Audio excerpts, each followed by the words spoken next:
Shalom, selamat pagi semuanya. Puji Tuhan. Saya percaya pada pagi hari ini semua kita bersuka cita karena hari ini adalah hari yang disediakan oleh Tuhan untuk beribadah kepada Tuhan. Amin. Puji Tuhan. Mari kita buka Alkitab kita. Saya akan bicara pada pagi hari ini tentang satu tema, jangan berharap kepada manusia. Kejadian pasalnya yang ke-40, saudara-saudara. Mari buka Alkitab kita semua. Ayatnya yang ke-8 sampai 15. Kemudian lompat ke ayat 20 sampai ayatnya yang ke-23. Kita baca firman Tuhan bergantian. Saya ayatnya yang ke-8, saudara ayatnya yang ke-9. Gantian terus dan nanti kita ketemu di ayatnya yang ke-23. Jawab mereka kepadanya, kami bermimpi, tetapi tidak ada orang yang dapat mengartikannya. Lalu kata Yusuf kepada mereka, bukankah Allah yang menerangkan arti mimpi? Ceritakanlah kiranya mimpimu itu kepadaku. 9 saudara. Kemudian juru itu menceritakan mimpinya kepada Yusuf, katanya, dalam mimpi itu tampak ada pohon anggur yang makan. Pohon anggur itu ada 3 carangnya, dan baru saja pohon itu bertunas, bunganya sudah keluar, dan tanda-tandanya penuh buah anggur yang ranum. Dan di dalam itu ada pedagang Firaun. Buah anggur itu awalnya, lalu keras dalam pedagang Firaun, kemudian disampaikan dia lagi kepada Firaun. Kata Yusuf kepadanya, beginilah arti mimpimu itu. Ketiga carang itu artinya 3 hari. Dalam 3 hari ini, Firaun akan memandikan engkau dan mengembalikan engkau ke dalam makananmu yang bermutu, dan engkau akan menyampaikan piala ke tangan Firaun seperti dahulu kala ketika engkau jadi juru minuman. Tetapi ingatlah kepadaku apabila keadaanmu telah baik nanti. Tunjukkanlah terima kasihmu kepadaku dengan menceritakan hal iwalku kepada Firaun. Dan tolonglah keluarkan aku dari rumah ini. Sebab aku dicuri itu bisa saja dari diri orang berani, dan di sini pun aku tidak pernah melakukan apa-apa yang menyebabkan aku layak dimasukkan di dalam yang depan ini. Saya baca ayat 20. Dan terjadilah pada hari ketiga, hari kelahiran Firaun. Maka Firaun mengadakan perjamuan untuk semua pegawainya. Ia meninggikan kepala juru minuman dan kepala juru roti itu di tengah-tengah para pegawainya. Kepala juru minuman itu dikembalikannya ke dalam jabatannya, sehingga ia menyerahkan pula piala ke tangan Firaun. Tetapi kepala juru roti itu digantungnya, seperti yang ditakbirkan Yusuf kepada mereka sama-sama. Tetapi Yusuf tidaklah diingat oleh kepala juru minuman itu, melainkan dilupakannya. Tepuk tangan untuk firman Tuhan ini, saudara-saudara. Kalau kisah ini dibuat sebuah sinetron atau film, saya percaya film ini pasti akan laris dan akan dapat penghargaan yang begitu banyak. Karena kisahnya sangat menarik. Kalau saudara baca dimulai dari Kejadian pasal 37 tentang Yusuf, saudara akan menemukan perjalanan Yusuf itu dibawa Tuhan dari satu babak yang baru ke babak yang berikutnya. Tapi Alkitab mencatat Yusuf akhirnya dia ada di satu tempat yang membuat dia putus asa, kehilangan harapan, dan bagi dia tidak ada pertolongan lagi. Tempat itu bernama penjara. Bagaimana seorang narapidana bisa keluar dengan bebas?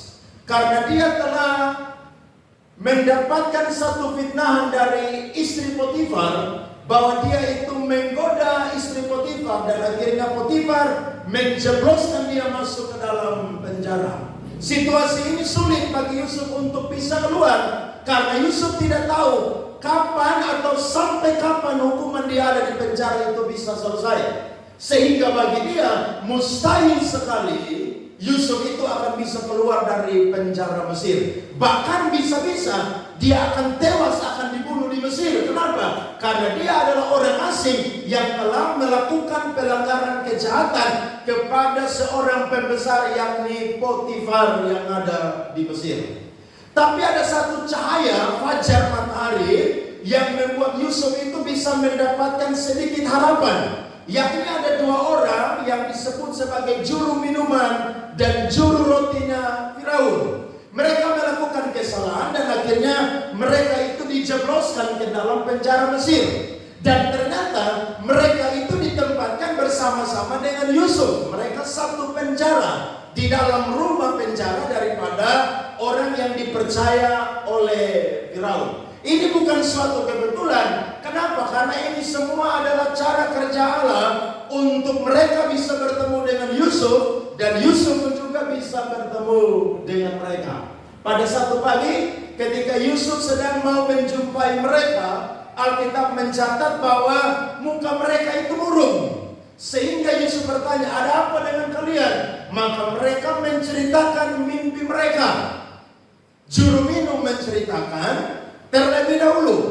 Dan ketika juru minum itu menceritakan, maka Yusuf bisa menafsirkan mimpinya dengan tepat sekali. Memang Yusuf ini, saudara-saudara, adalah orang yang diberikan karunia mimpi daripada Tuhan. Dan pada zaman perjanjian lama, salah satu cara Allah bekerja itu bisa lewat nubuat, itu bisa lihat pekerjaan roh, tapi juga bisa melalui yang namanya mimpi. Sehingga ketika seseorang dapat mimpi, bisa saja itu adalah visi, penglihatan masa depan yang Tuhan berikan kepadanya. Dia cerita, Yusuf tafsir dengan tepat. Akhirnya sang juru roti pun juga tidak mau kalah. Dia pun juga menceritakan mimpinya. Dan Yusuf pun juga menceritakan atau menafsirkan mimpi juru roti itu dengan tepat. Nah, ketika Yusuf menolong mereka, khususnya sang juru minuman, maka Yusuf kasih tahu kepada mereka, ada 3 hal yang kalian harus buat untuk saya. Saudara lihat ayatnya yang ke-14. Di situ Alkitab berkata, yang pertama, ingatlah kepadaku. Saya mau tanya kepada saudara-saudara, kalau saudara tolong seseorang, saudara butuh saudara diingat atau tidak? Butuh dong. Pasti itu manusiawi. Saudara harus bilang begini, saya udah tolong kamu hari ini, kamu pun juga harus menolong saya. Itu normal saudara, itu natur manusia seperti demikian. Ketika saudara menolong, maka saudara pun juga minta untuk satu ketika ditolong. Apalagi saudara pun juga lagi sedang ada masalah. Yang kedua, Yusuf berkata ayat 14, tunjukkanlah terima kasihmu kepadaku. Dan yang ketiga adalah, tolonglah keluarkan aku daripada penjara ini. Yusuf punya harapan yang baik, yakni juru minuman harus ingat dia. Juru minuman harus ucapkan terima kasih atau berikan tanda terima kasih. Dan juga harus tolong dia supaya dia keluar dari penjara Mesir. Karena Alkitab mencatat, Yusuf berkata dengan jujur ayat 15. Sebab aku diculik begitu saja dari negeri orang Ibrani.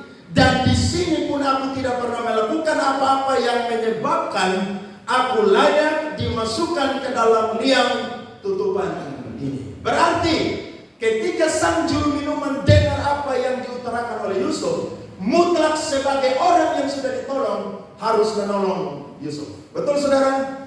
Tapi ternyata Alkitab mencatat ayat 23. Apakah juru minuman itu mengingat Yusuf? Justru dia melupakan Yusuf. Dari sini kita belajar bahwa saya dan saudara punya harapan-harapan, punya unek-unek, punya hal-hal yang mungkin membuat kita sekarang ada dalam kesesakan dan pergumulan yang berat.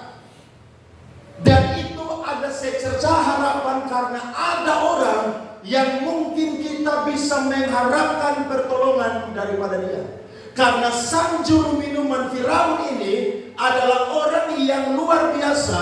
Karena dia berpangkat, dia orang yang punya jabatan, bahkan dia orang yang sangat dekat dengan Firaun. Sehingga Yusuf berkata, nanti kalau engkau keluar, tolong engkau sampaikan apa yang sudah aku perbuat kepadamu kepada Firaun. Tapi yang justru kenyataan diterima oleh Yusuf adalah Yusuf itu dilupakan. Karena Yusuf tahu satu-satunya orang yang punya akses ke Firaun adalah juru minuman. Yusuf tidak mungkin lapor lagi kepada Potifar, karena Potifar bilang, kamu kurang ajar, saya sudah beli kamu di pasar budak, saya sudah pekerjakan kamu, bahkan kamu sudah tinggal serumah dengan saya, masa kamu mau memperkosa istri saya? Mustahil, saudara-saudara. Tapi saya mau berkata, harapan kita kepada manusia akan mengecewakan saya dan saudara. Kalau saudara berharap kepada manusia, saya mau berkata, saya dan saudara akan menerima kekecewaan. Kenapa? Karena manusia bukanlah Allah, sehingga dia mampu untuk mengingat dan menolong saya dan saudara dari segala kesesakan yang ada. Amin. Jadi kalau saudara sedang berharap kepada manusia hari ini, saya mau berkata dari mimbar ini, stop. Kenapa? Karena manusia akan mengecewakan saudara, manusia akan melupakan saudara, bahkan manusia tidak akan pernah peduli dengan saya dan saudara. Kata mengharapkan atau berharap itu sama dengan kata mengandalkan. Alkitab berkata, terkutuklah orang yang mengandalkan dirinya sendiri, dan terkutuklah orang yang mengandalkan manusia. Saudara tidak akan pernah melihat kebaikan ketika saudara dan saya itu berharap kepada manusia. Nah, saya coba cari kata harapan itu artinya apa sih? Saya menemukan berharap adalah memiliki keinginan dan bayangan agar sesuatu hal itu bisa terjadi. Harapan Yusuf pada waktu itu adalah keluar dari penjara Mesir. Tapi kenyataannya Yusuf dilupakan. Dari kisah ini saya coba bawa saudara kepada dua hal. Mengapa saya dan saudara tidak boleh menaruh harapan kita kepada manusia? Yang pertama adalah karena yang mengirim Yusuf ke penjara itu bukan manusia, tetapi siapa saudara? Allah. Yusuf ini anak kesayangan daripada ayahnya Yakub. Karena Yusuf lahir di hari tua daripada Yakub. Dia dapat jubah yang paling bagus. Dia punya kakak-kakak sedang bekerja gembalakan kambing domba. Dia tinggal di rumah, makan enak di rumah. Tapi dia dapat mimpi 2 kali dari Tuhan. Dia cerita kepada saudara-saudaranya. Maka mereka saudara pertama itu iri hati dengan dia. Tiba-tiba saudara berangkat lagi menjadi benci kepada Yusuf. Dan yang ketiga adalah mereka sangat benci kepada Yusuf. Satu ketika ayahnya utus dia untuk antar gandum roti kepada kakak-kakaknya sedang menggembalakan kambing domba. Waktu Yusuf masih dari jauh, mereka berkata, lihat si tukang mimpi itu datang. Mereka tidak panggil Yusuf adik mereka lagi. Mereka tidak panggil Yusuf boi lagi, sayang. Tapi panggil siapa? Si tukang mimpi. Jadi kalau orang panggil saudara nama yang beda, itu kadang-kadang dia itu mungkin sedang lain hati dengan saudara-saudara. Mungkin bercanda, tapi menurut saya kadang-kadang tidak bercanda juga. Karena mereka itu sudah menaruh iri hati, benci, bahkan sangat benci. Dan Alkitab berkata, Yusuf dari anak kesayangan, dia menjadi anak yang dibenci dan dijual oleh saudara-saudaranya. Pada zaman itu tidak ada Android, tidak ada handphone, tidak ada internet, sehingga bapaknya Yakub tidak bisa cari Yusuf. Bahkan dia punya abang-abang kasih tahu binatang buas sudah terekam Yusuf dan mati. Yakub bilang begini, aku tidak akan pernah sukacita sampai aku masuk ke dalam liang kubur kalau aku belum melihat muka anakku Yusuf. Woi, dia punya bapak susah hati. Kenapa? Anak kesayangan mati diterkam oleh binatang buas. Tapi cerita itu adalah cerita omong kosong. Setelah dia dijual sampai di pasar budak lagi, saudara, dia di Mesir, dia dibeli dan akhirnya menjadi seorang budak. Dari seorang budak yang tinggal di luar rumah Firaun, Potifar, saudara, menjadi budak yang tinggal serumah dengan Potifar. Dan akhirnya dia difitnah, dan fitnah itu membuat Yusuf harus ada di Mesir. Tapi saya mau berkata, yang bawa Yusuf harus ada di penjara Mesir bukan istri Potifar, tapi itu adalah skenario daripada Allah yang akan membawa Yusuf bertemu dengan penggenapan janji Tuhan. Amin. Saudara bisa nangkap ini? Berarti kalau saya dan saudara dalam proses, dalam pergumulan yang berat, mungkin Tuhan sedang diri kita melalui jalan itu, supaya saya dan saudara semakin dekat dengan jawaban doa dan juga janji-janji yang Tuhan sediakan bagi kita. Pikiran Yusuf itu betul, karena memang Yusuf itu ada di penjara bukan salah dia. Dan orang yang punya akses untuk menolong Yusuf adalah juru minuman ini. Tapi menaruh harapan kepada manusia, saudara, itu akan membuat saya dan saudara dikecewakan. Jadi kalau ada saudara yang mengandalkan manusia, berharap kepada manusia hari ini, saya mau berkata, stop. Karena Allah tidak akan pernah mengabulkan apa yang saya dan saudara inginkan. Tuhan tidak mau saya dan saudara itu potong kompas ambil jalan pintas. Tapi Tuhan mungkin mau saya dan saudara lewati jalan Via Dolorosa, supaya saya dan saudara akan mengerti bahwa ternyata Tuhan bawa kita lewat itu karena bukan manusia yang bawa kita untuk masuk dalam situasi itu, tapi Tuhan yang bawa kita masuk dalam situasi itu. Lihat Yesaya 2 ayat 22, Alkitab berkata, jangan berharap pada manusia. Perhatikan ayat ini. Sebab apa? Ia tidak lebih daripada apa? Saudara punya nafas. Yang paling berharga dalam kehidupan saya dan saudara selain Tuhan Yesus apa? Nafas.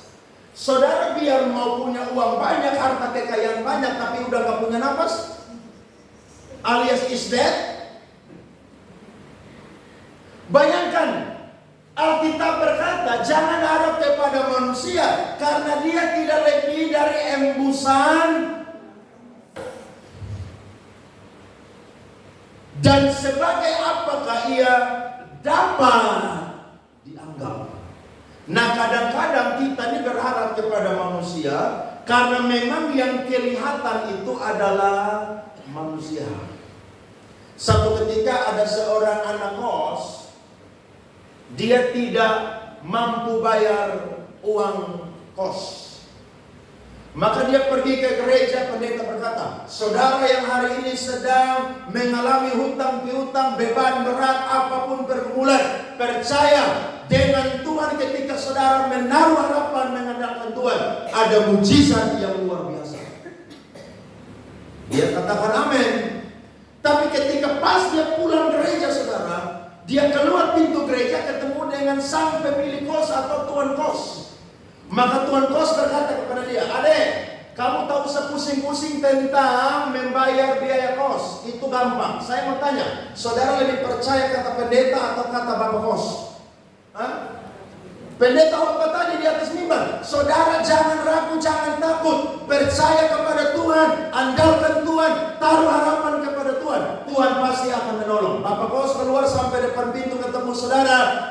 Dia berkata, kamu tak usah pusing dengan biaya bayar kos, itu gampang. Saya mau tanya, lebih percaya Bapak Kos atau lebih percaya Tuhan Allah? Nah, lebih percaya Bapak Kos. Kenapa? Karena dia pemilik kos. Yang kedua, dia manusia yang kelihatan. Yang ketiga, dia yang sudah berjanji. Tapi saya mau berkata, apakah mutlak apa yang dijanjikan oleh sang Bapak Kos itu dia tepati? Halo, kadang-kadang dia mungkin cuma prank saya dan saudara saja. Dia sengaja buat begitu supaya saudara hutang tambah banyak tiap bulan tidak bayar. Nanti tepat 12 bulan baru dibilang silakan bayar uang kos. Saudara tidak bisa bayar, motor, laptop dia sita semua. Kenapa? Karena saudara tidak bisa bayar kos. Terus saudara bilang, loh waktu itu kan Bapak bilang di saya pulang gereja lagi, bayangkan baru dengar firman Tuhan. Dia bilang, saya kan hanya ngomong, saya kan tidak tulis hitam di atas putih bikin perjanjian tulisan. Nah kadang-kadang kita manusia itu lebih sekali menaruh harapan kita kepada manusia. Tapi Alkitab berkata, jangan pernah berharap kepada manusia. Yusuf percaya pasti mereka akan tolong dia. Tapi ternyata harapan Yusuf itu sirna karena ketika sang juru minuman kembali kepada posisinya, justru dia tidak ingat Yusuf. Hari ini ada kabar baik buat saya dan saudara. Jangan pernah berharap kepada manusia itu berlebihan. Kalau saudara ada pergumulan, saudara masuk kamar, berlutut, ngomong dengan Tuhan. Amin.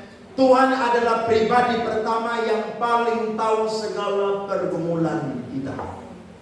Mungkin kita ada suami, ada istri. Tapi ingat, yang paling pertama tahu pergumulan kita adalah Tuhan. Sebab kalau manusia berjanji, tidak mungkin dia akan menepati. Tapi kalau Allah berjanji, saya percaya, lambat atau cepat, dia pasti akan menolong saya dan saudara. Amin. Jadi jangan berharap berlebihan.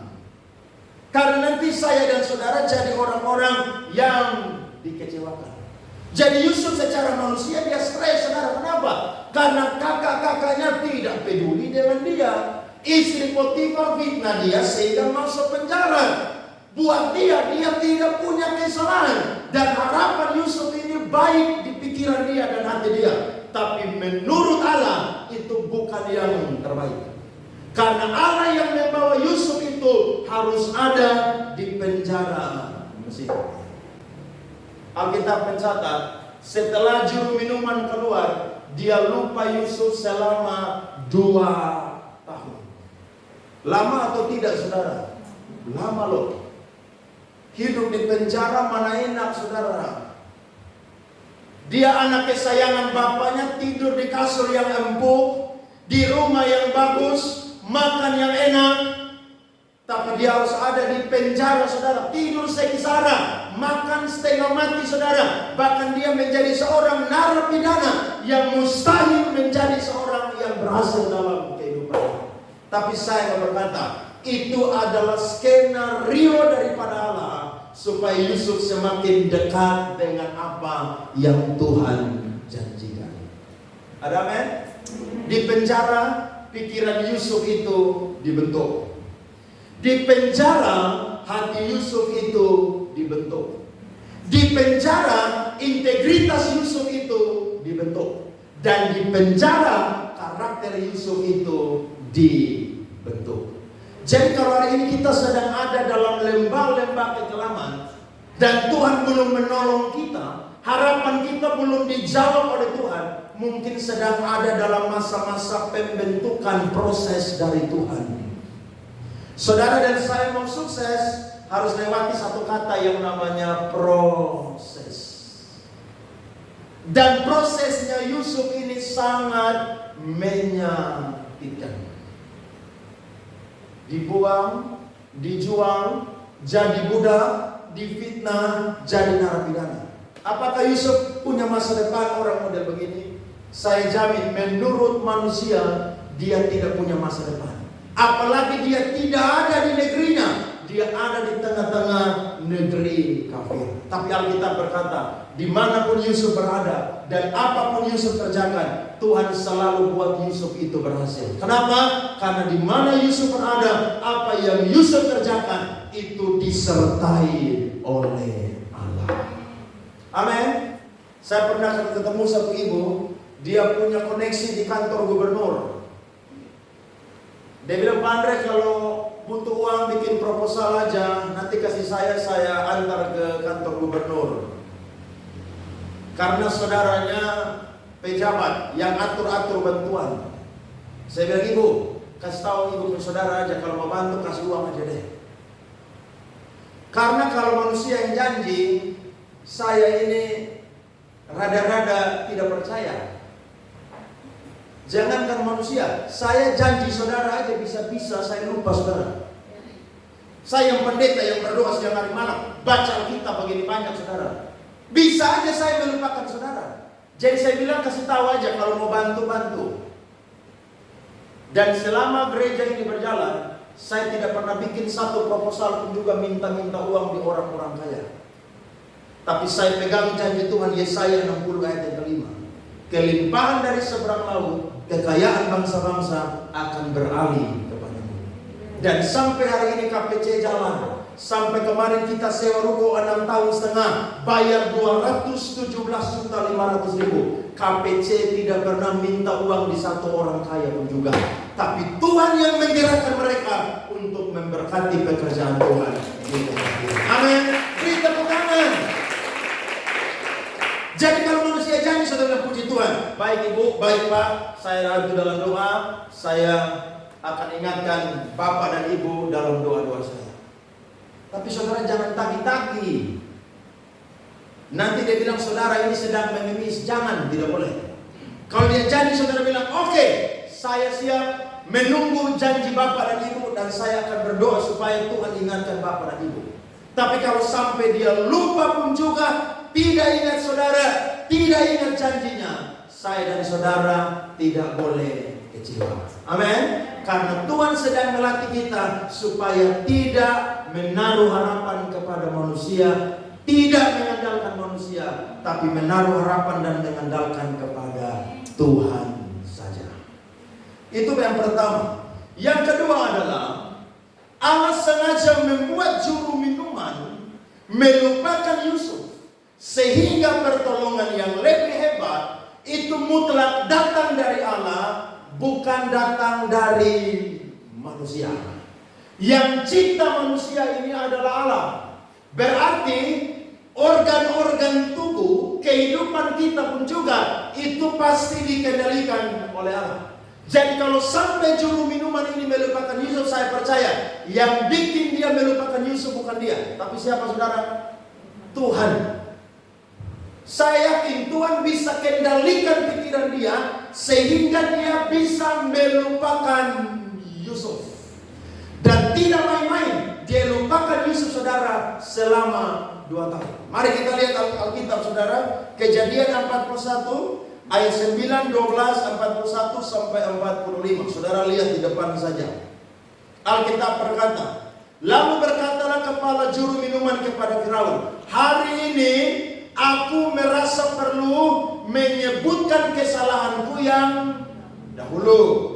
Bersama-sama dengan kami, ayat 12, ada di sana seorang muda Ibrani, hamba kepala pengawal istana itu. Kami menceritakan mimpi kami kepadanya, lalu diartikannya kepada kami mimpi kami masing-masing. 41 sampai 45. Selanjutnya Firaun berkata kepada Yusuf, dengan ini aku melantik engkau menjadi kuasa atas seluruh tanah Mesir. Sampai situ dulu.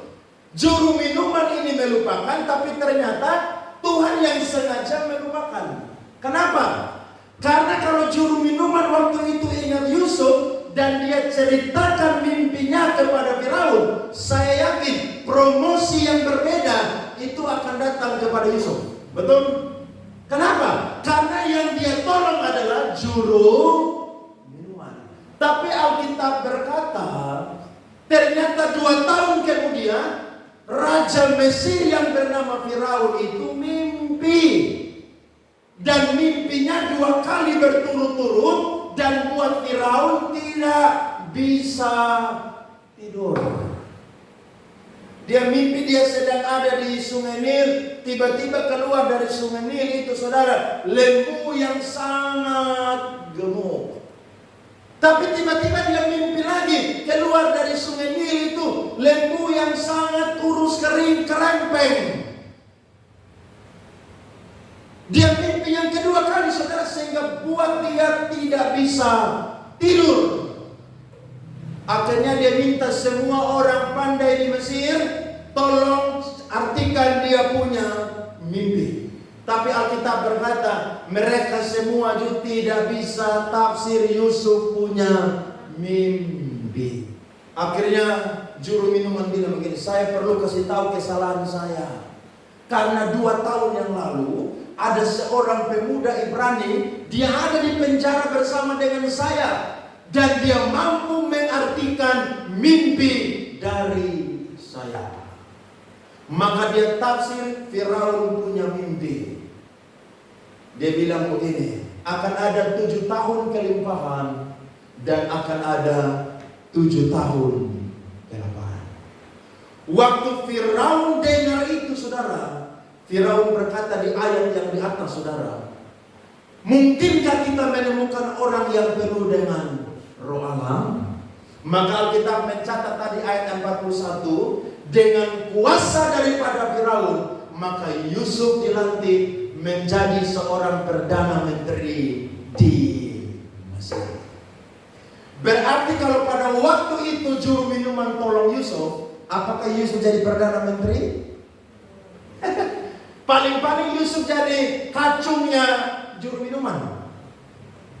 Betul? Paling-paling Yusuf jadi karyawan di istananya Firaun. Paling-paling Yusuf itu jadi seorang yang mungkin juga masih menjadi budak di Mesir. Tapi ternyata skenario daripada Allah adalah lewat Firaun. Firaun tidak bisa tidur, dan ini adalah cara Tuhan untuk mempertemukan Yusuf dengan Firaun. Dan ketika dia tafsir mimpi daripada Firaun, itulah kairosnya Allah bagi Yusuf. Sehingga Yusuf 13 tahun mengalami proses penderitaan, pembentukan daripada Tuhan. Tapi genap pada waktu Tuhan, Yusuf bukan lagi menjadi seorang yang dijual, Yusuf bukan lagi menjadi seorang budak, Yusuf bukan lagi menjadi seorang narapidana, tapi Yusuf menjadi orang perdana menteri atau orang nomor 2 di tanah Mesir. Amin. Hebat atau tidak saudara? Hebat itu. Siapa yang bikin itu juru minuman itu lupa? Ya Tuhan Allah dong. Tuhan Allah sanggup. Tahun 2000 berapa ya? 2009 awal saya pergi pelayanan di Timor Leste. Saudara tahu, mobil yang kami tumpangi travel itu macet di tengah jalan. Saya udah comel, kenapa? Karena perjalanan dari Kupang ke Timor Leste 12 jam di mobil saudara. Sampainya minta ampun. Saya bilang tidak tahu sampai di ini negara. Jauh sekali ini negara, 12 jam.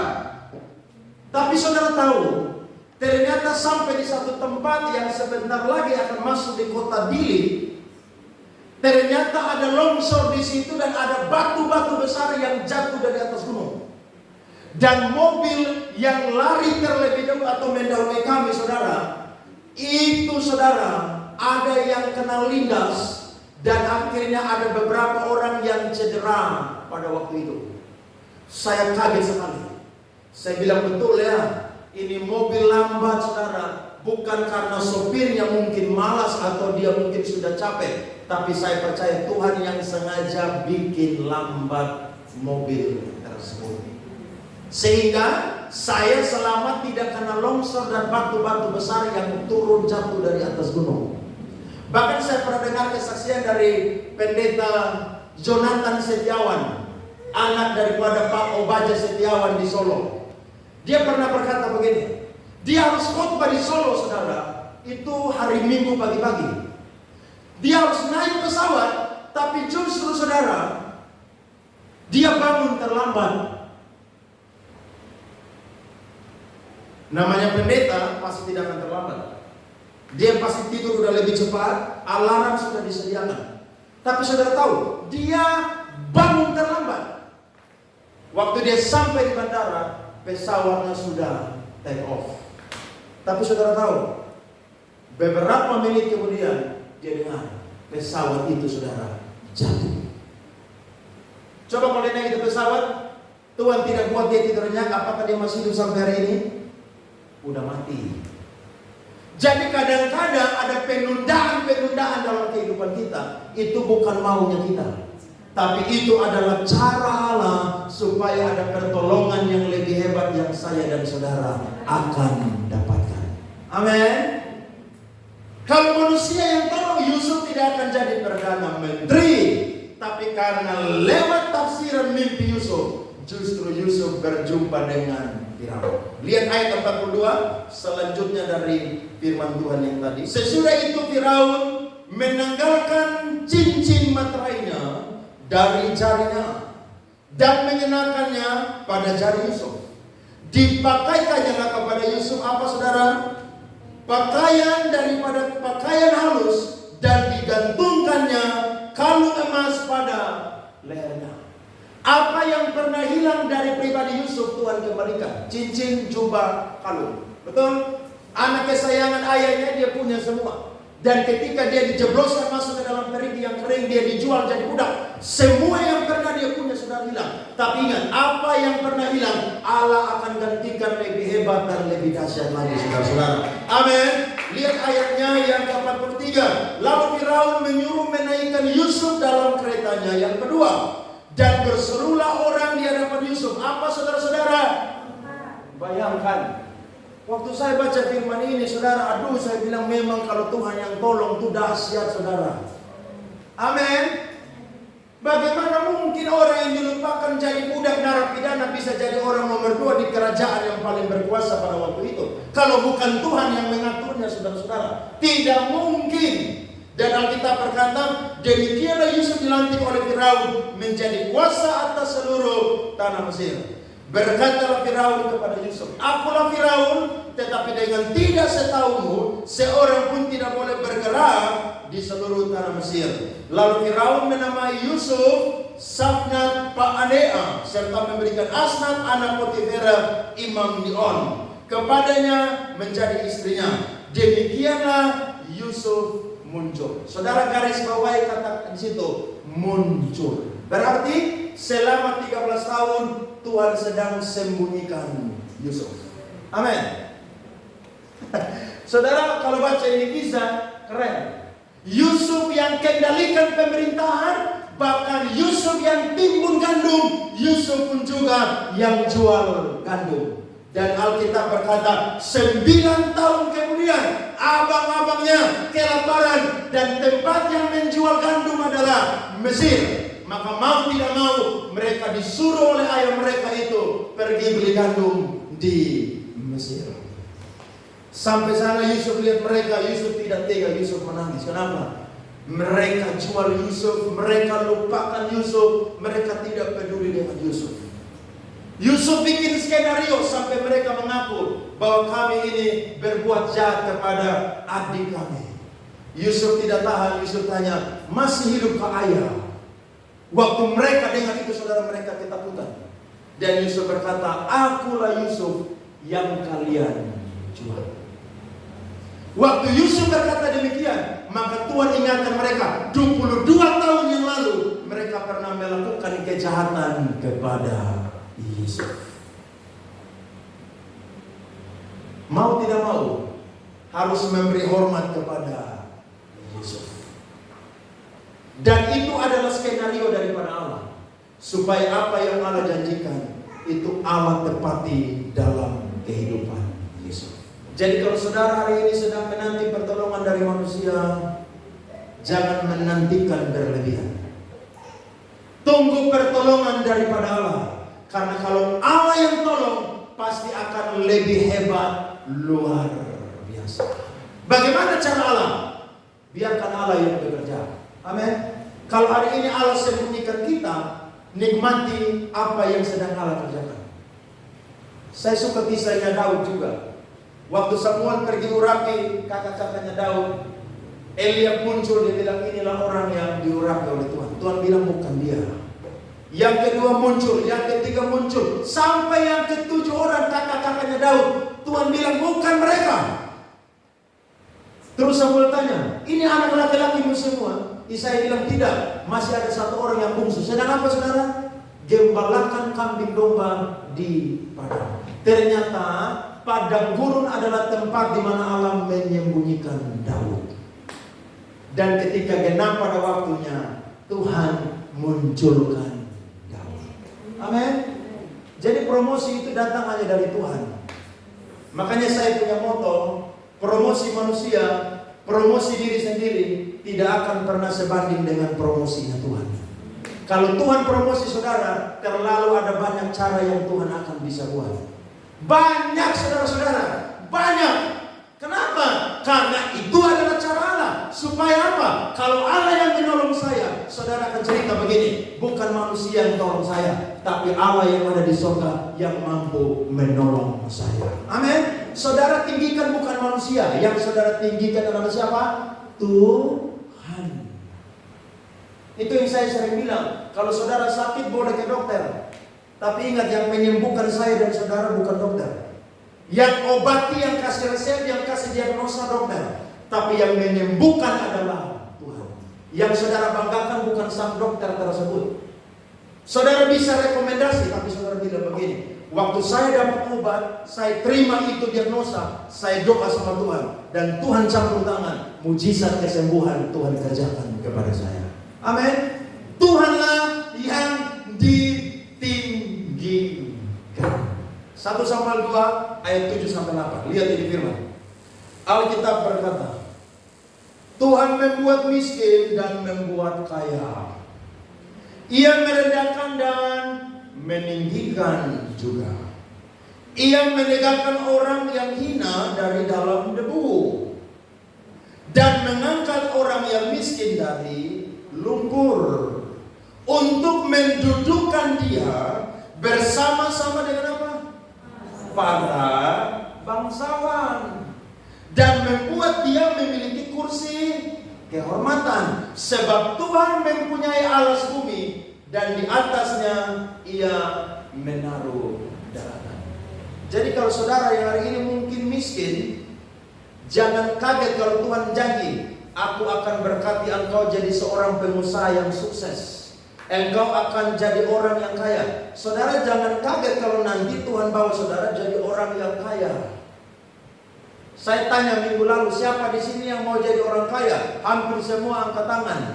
Kenapa? Karena kalau jadi orang kaya, saudara bisa berkati banyak orang dengan berkat yang lebih besar. Orang miskin bisa berkati juga, tapi saya yakin dengan berkat yang lebih kecil. Saudara jangan kaget, nanti Tuhan dudukkan saudara di tengah-tengah para bangsawan dan raja-raja.